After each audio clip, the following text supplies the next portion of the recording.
우리가 살고 있는 이 사회의 통념 중에 가장 많은 각광을 받는 한 단어가 있다면 그것은 변화라는 말입니다. 변화하지 않으면 세상에서 도태되는 것 같고, 변화하면 성공적인 것을 할 수 있는 것처럼 보이기에 이 변화는 오늘날 가장 큰 사회적 화두이기도 합니다. 이러다 보니 세상에서 말하는 절대 가치가 사라지고 있습니다. 기독교뿐만 아니라 타 종교들도 절대 가치, 절대 권위를 갖고 이 세상에 존재하는데, 그러다 보니 변화에 따르는 이 절대성을 인정하지 못해서 이 세상에서 점점 도태되는 절대성 때문에 한국 사회 속에서도 무종교인들이 급격히 늘고 있습니다. 근년에 그 통계 자료를 살펴보았더니만 최근에 한국에 무교인이라고 답한 사람이 무려 60%가 됩니다. 불교, 기독교, 천주교 다 합쳐봐야 40%고 신을 인정하지 않고 절대 가치를 인정하지 않는 사람들이 60%입니다. 자, 이런 사회적 현상은 어떤 일을 만드느냐 하면 사람이 갖고 있는 변화되는 가치를 중심으로 살게 합니다. 어떤 때는 욕망, 어떤 때는 감정, 어떤 때는 자기가 원하는 소망, 이런 것들이 세상에서 가장 중요한 가치로 그렇게 살게 된다는 겁니다. 생각해 보십시오. 우리의 감정 믿을 만합니까? 우리가 욕망하는 것, 그 얼마나 변화무쌍합니까? 그런 걸 가치로 두고 절대적인 기준을 버린 채 살아간다는 것은 어떻게 보면 위험천만한 일이죠. 그 위험천만한 일 중에 하나가 지난 7월 18일 날 대법원에서 있었습니다. 동성 부부가 권리를 인정해달라고 의료보험공단을 대상으로 소송을 걸었는데, 그 대법원에서 동성 부부, 사실혼 관계에 있는 그 남자 두 사람에게 권리를 부여했습니다. 결국 한국 사회도 결국은 이렇게 간다, 그걸 단적으로 보여줍니다.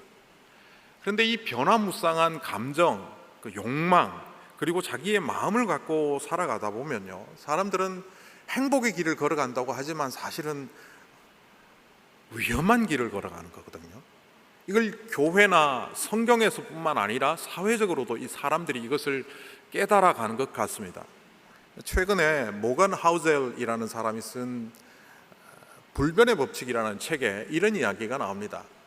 워렌 버핏이라는 사람과 어떤 사람의 대화인데요, 워렌 버핏은 세계적인 갑부 순위에 꼭 10등 안에 들어가는 투자가이죠. 2009년에 미국의 대경제 위기가 왔을 때 한 사람이 워렌 버핏에게 물었습니다. 이 경제적 위기를 극복하기 위해서는 어떻게 해야 될 것 같습니까? 당신은 어디에 투자합니까? 앞으로 미국 사회는 이 경제 위기를 어떻게 극복할 것 같습니까? 어떤 변화가 있을 것 같습니까? 이렇게 질문을 했더니 이 워렌 버핏이 뜬금없이 이런 말을 합니다.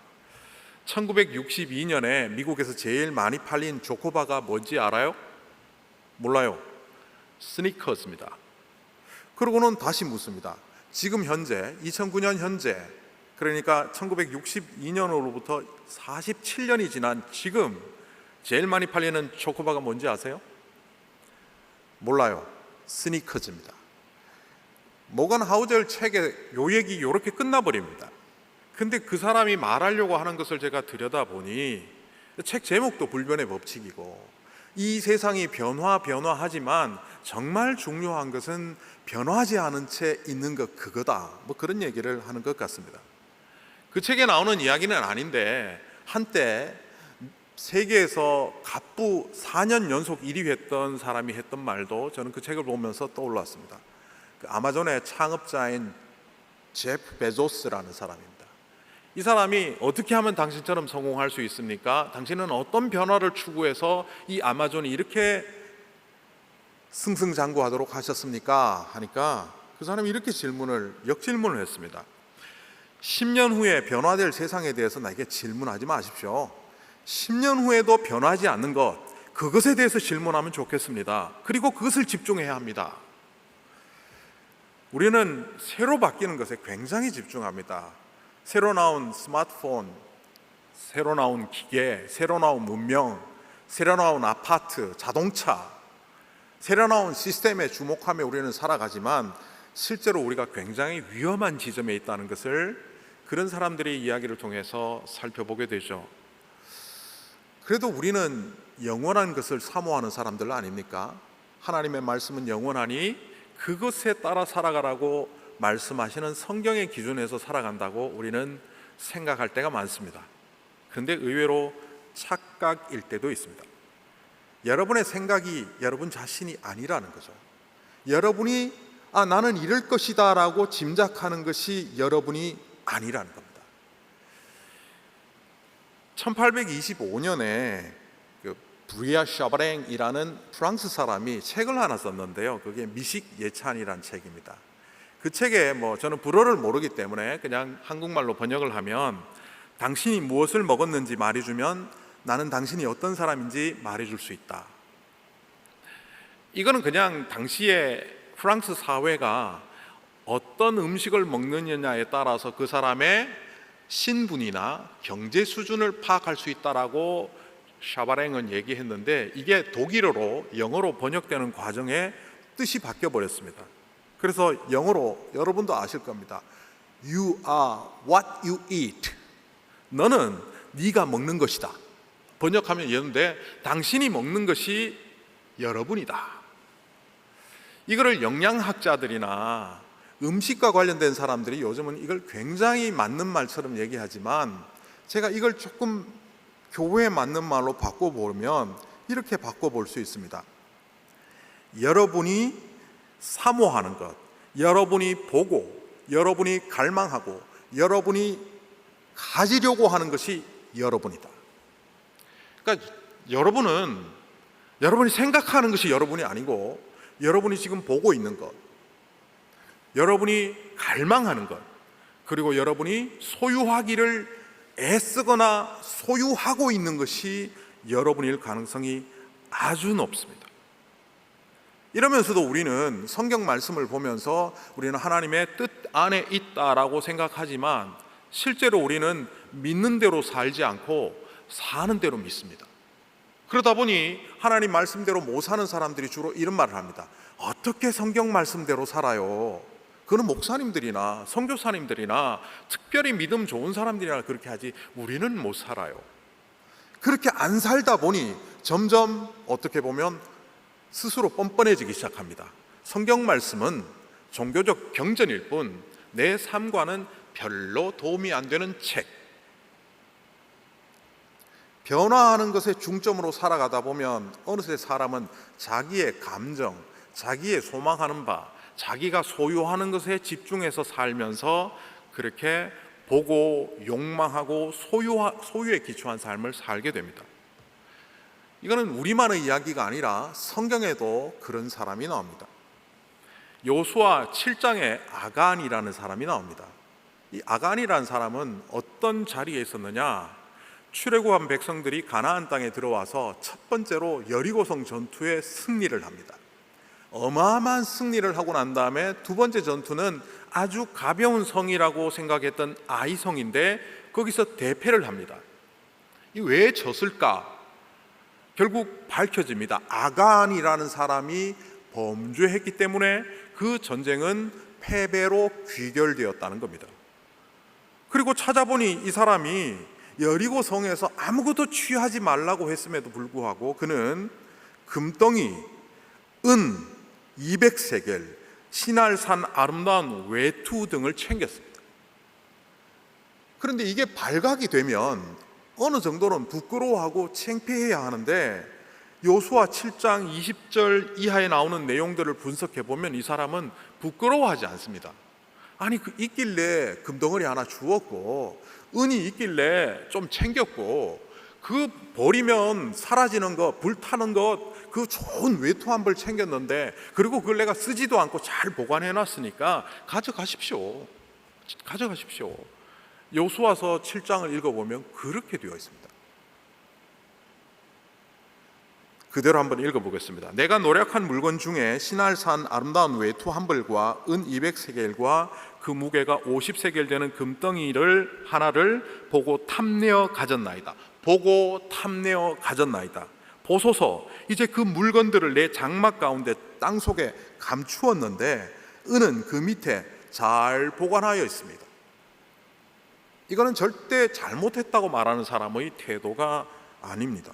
왜 이렇게 되었을까요? 저는 그 사람이 가졌던 태도는 보다 갈망하다 취하다, 그것을 보고 갖고자 하는 마음이 생겨서 취했을 뿐입니다. 이상도 이하도 아닙니다.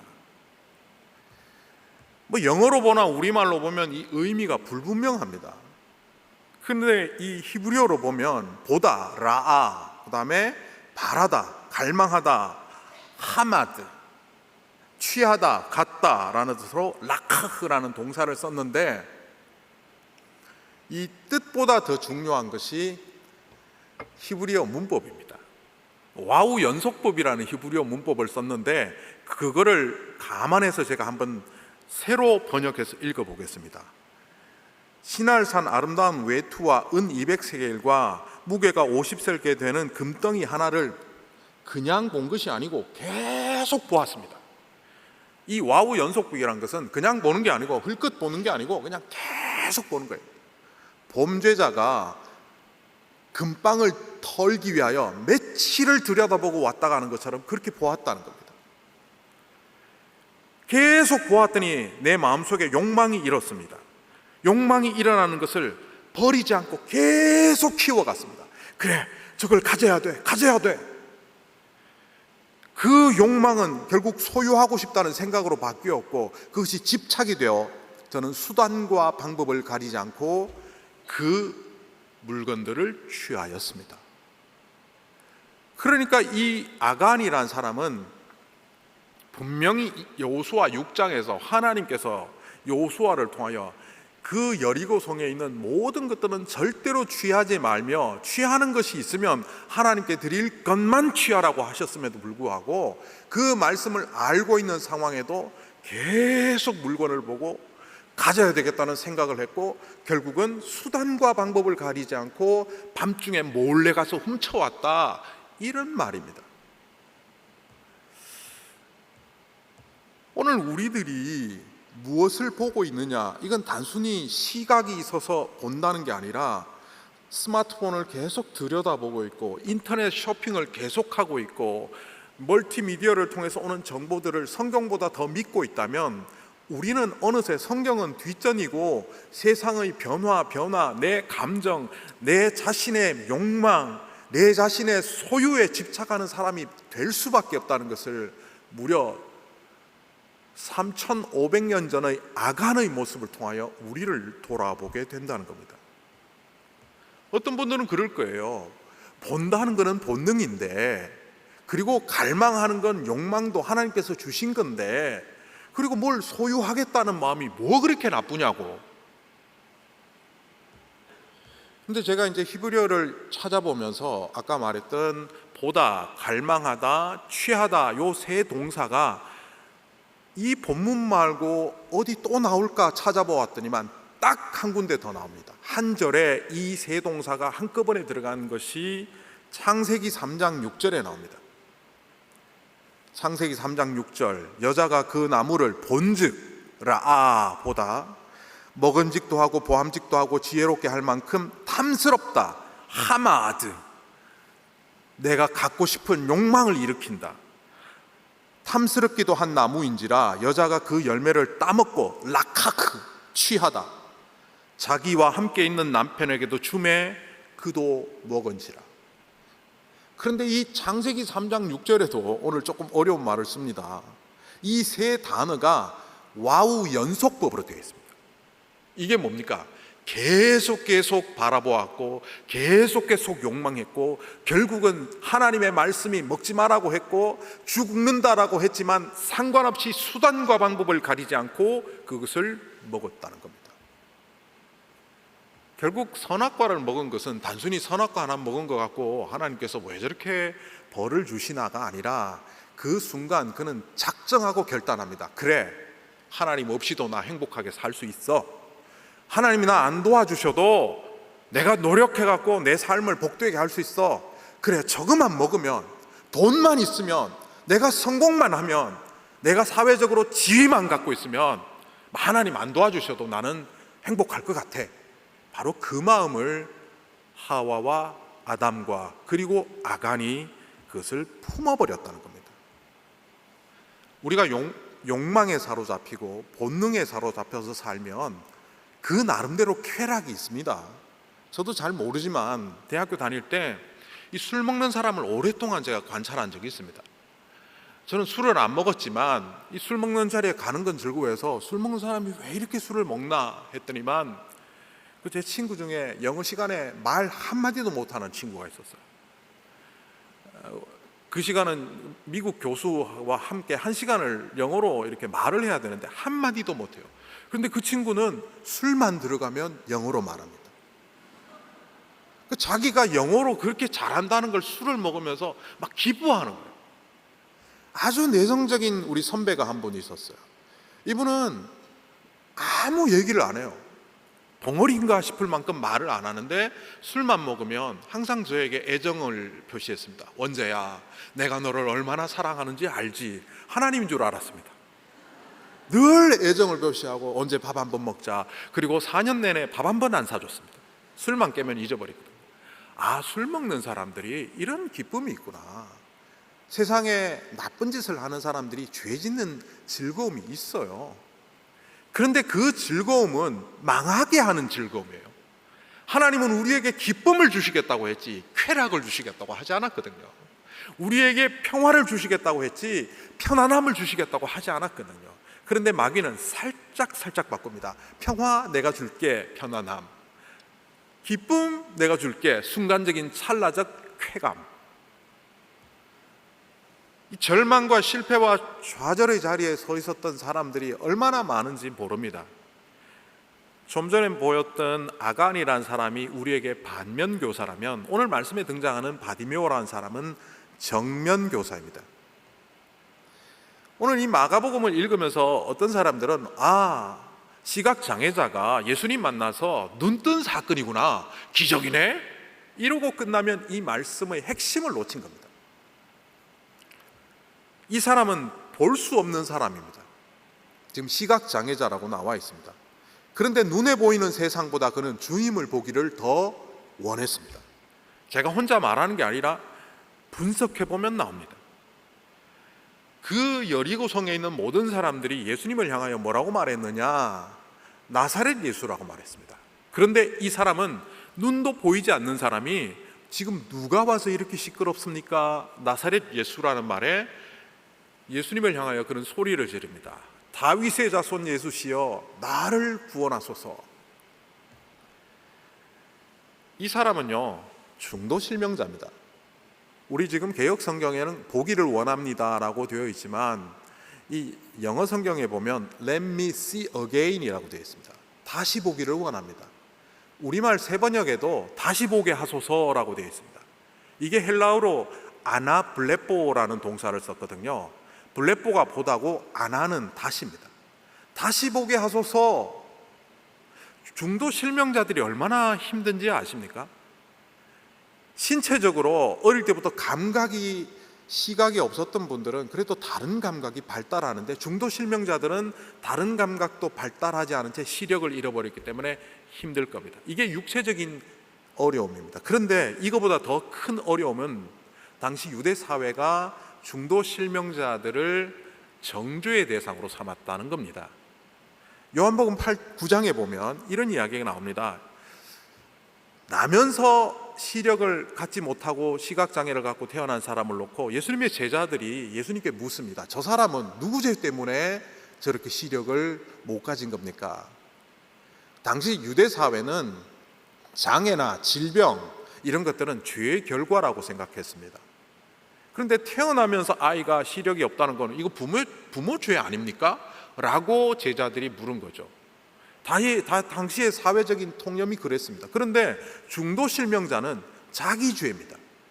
저 사람이 너무 잘못해서 하나님의 벌 주셔서 시력을 잃었다. 말도 안 되는 거지만 그렇게 생각했다는 겁니다. 그러니까 이 사람은 신체적인 장애뿐만 아니라 마음의 상처를 엄청 받고 자랐을 겁니다. 이렇게 되면 그 PTSD 내지는 트라우마 때문에 정상적인 삶을 살기가 쉽지 않습니다.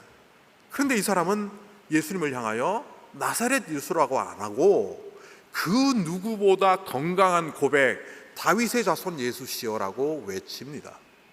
다윗의 자손이라는 말은 Son of David, 이거는 예언자들을 통하여 앞으로 메시아가 태어날 때 다윗의 가문에서 태어날 것이다 라는 그 예언 때문에 결국은 다윗의 자손이란 말은 메시아 혹은 그리스도와 같은 말입니다. 그런데 나사렛 예수란 말은 그냥 아무런 의미 없는 말입니다.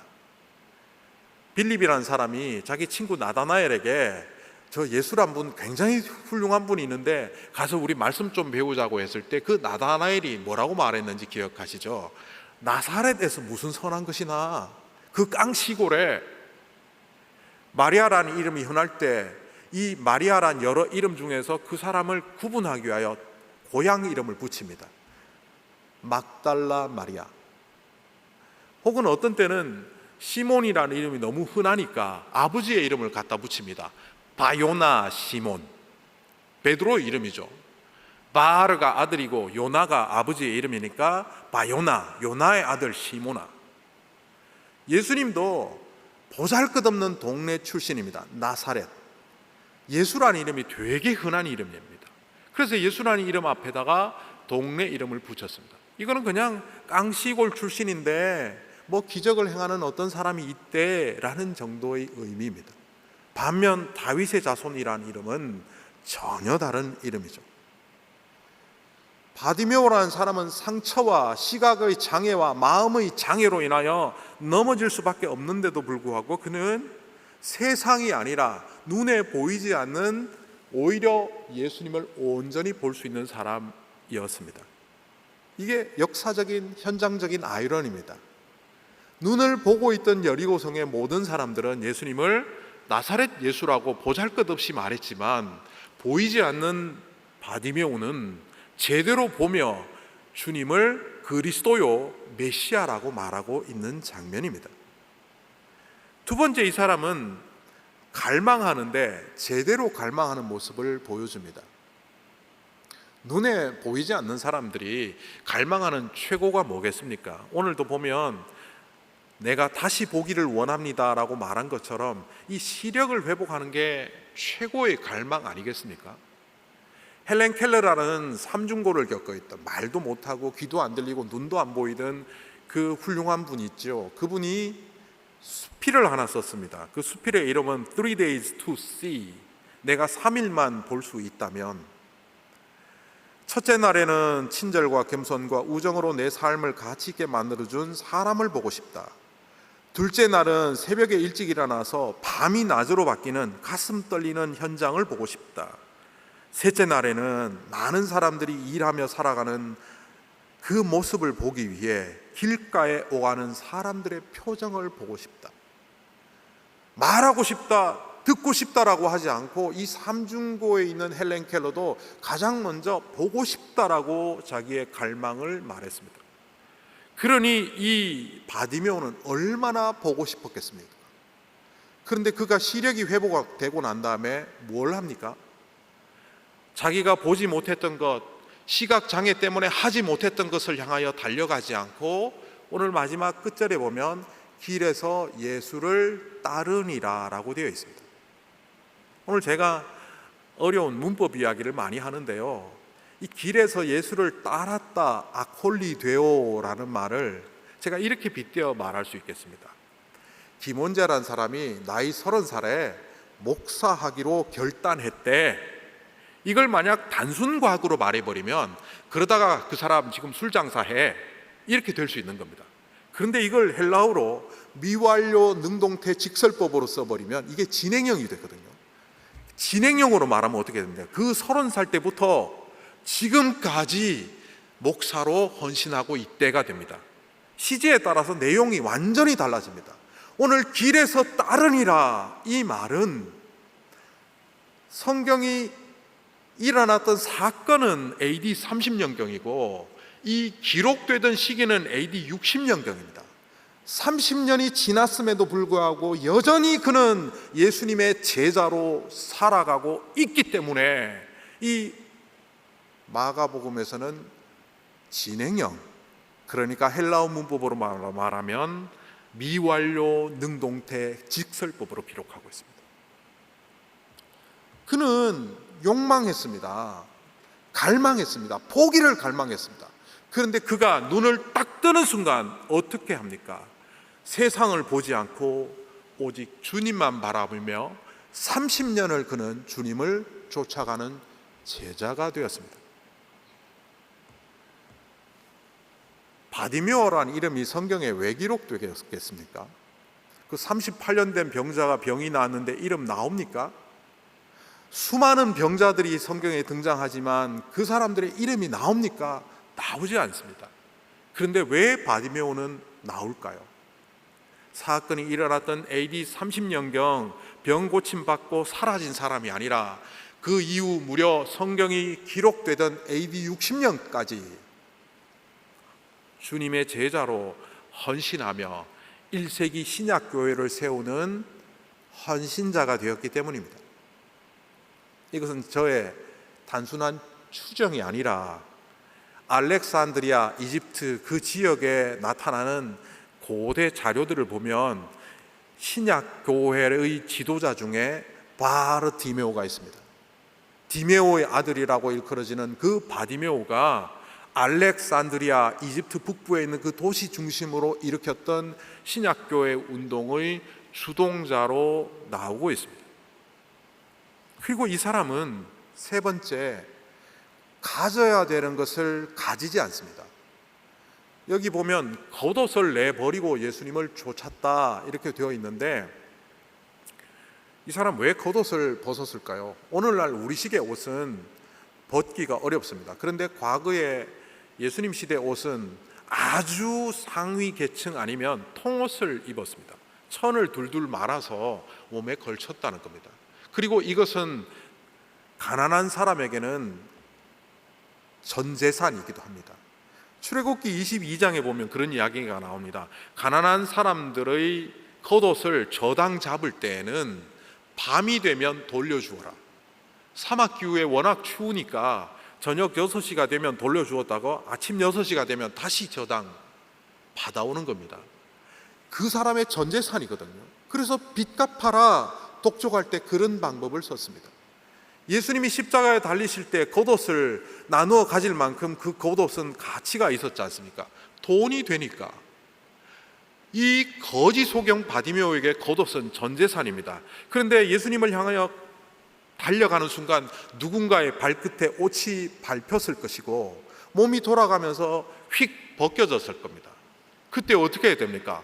아이고 내 돈, 내 옷, 내 재산, 그것을 죽으리고 잡아야 되는데 벌거숭이 모습으로 그는 주님을 향하여 나아갑니다. 다윗의 자손 예수시여 나를 구원하소서. 그는 보는, 욕망하는, 가져야 되는 자리에서 세상을 보지 않고 주님을 보았고, 옷을 소유하기보다는 주님을 소유하기 위하여 부끄러운 모습이지만 주님을 향하여 나아갔고, 보기를 갈망해서 시력을 회복했음에도 불구하고 그는 시력보다는 30년을 주님을 쫓아가는 사람으로 살았습니다. 이런 모습을 보아도 우리는 얼핏 바디메오는 특별한 사람이니까 그래도 우리가 살려면 가져야 되고 복도 받아야 되고 많은 것들 누려야 되는데 왜 하나님께서 우리에게 욕망을 주셨음에도 불구하고 그 욕망을 제어하게 하실까요? 왜 우리에게 소유욕을 주셨음에도 불구하고 소유에 대해서 제어하게 하실까요? 왜 우리에게 바라보는 것을 통하여 내가 기쁨을 누리도록 하셨음에도 불구하고 그 보는 것을 제어하게 하실까요? 2004년 제가 주님의 교회 부사역을 끝내고 미국의 담임 목사 사역을 떠나게 되었습니다. 30대 후반에 아주 어설픈 목사가 미국에 가서 담임 목사를 처음 한다 그러니까 교회 집사님 중에 한 분이 가서 목회 잘 하라고 옷을 한 벌 맞춰줬습니다. 양복입니다. 저는 그게 그렇게 비싼 줄 모르고 그냥 양복인가 보다 하고 맞춰 입었는데 그 가봉을 하고 제단을 하는 그 제단사와 만날 때 제단사가 이렇게 제게 말했습니다. 목사님, 미국 가서 햄버거 너무 많이 먹지 마시고 스테이크 너무 많이 먹지 마시고 옷에 몸을 맞추어 사십시오. 이 양복 비싼 겁니다. 뭐 이상한 소리 하시네 하고 속으로 생각하고 미국에 갔습니다. 그리고 곰곰이 생각해 보니까 그 말이 맞는 것 같아서 제가 조금 살찌면 그 옷이 지금도 입습니다만은 여기 조금 끼면 운동 열심히 해서 살 빼고 20년 동안 그 옷을 입을 수 있도록 똑같은 몸을 유지했습니다. 옷에 몸을 맞추어 산다는 게 말이 안 되지 않습니까? 몸에 옷을 맞춰야죠. 몸이 늘어나면 옷 바꿔 입고 옛날로 버리고 새 옷 사면 되는 것 아니에요. 그런데 옷에 몸을 맞추어 20년을 살았더니 체형도 그대로인데다가 혈압, 당뇨, 고지혈 다 정상입니다. 왜 그럴까요? 옷에 맞추어 살기 위해서 저는 일주일에 3일은 달립니다. 먹을 것 절제합니다. 목회를 잘하기 위해서이기도 하지만 스쿼트도 하루에 200개, 300개를 합니다. 옷에 맞추어 산다는 것이 말도 안 되는 일이지만 그 결과 모든 복을 제가 누리고 있습니다. 그리고 어느 순간 깨달았습니다. 나에게 아내는 옷이구나. 잘 안 맞는 옷. 안 맞더라고요. 그런데 나에게 아내를 맞추는 것이 아니라 내가 아내에게 맞추었습니다. 아내는 하나님이 주신 옷. 요즘 훌륭한 남편이라고 칭찬받고 삽니다. 모든 유익을 제가 누립니다. 그리고 나아가서는 이렇게 생각했습니다. 왜 하나님은 우리에게 이렇게 충성하라고 하실까? 왜 말씀은 우리에게 순종하라고 하실까? 왜 욕망을 억제하고, 왜 갈망을 억제하고, 보는 것도 억제하고, 소유하는 것도 억제하라고 하실까? 하나님의 말씀은 우리에게 주시는 주님의 옷입니다. 불편하지만 그 옷을 버리는 것이 아니라 그 옷에 우리를 맞추어 살아가는 순간 우리는 모든 유익을 누리는 사람들이 됩니다. 결국 보는 것도 갈망하는 것도 소유하는 것도 절제하는 그 자리를 하나님은 우리를 복으로 인도하시기 위함입니다. 아브라함을 보내시면서 하나님은 복의 근원이 되는 복을 주셨다. 우리는 이렇게 착각하지만 아닙니다. 복의 근원이 되는 복이라는 것은 없고 예흐예 브라카, You are benediction. 우리는 복을 바랄 필요가 없습니다. 우리가 복입니다. 그런데 이 복은 천부적인 재능과 같습니다. 내가 아무리 바이올린에 천부적인 재능이 있어도 훈련하지 않으면 아무런 표시가 나지 않습니다.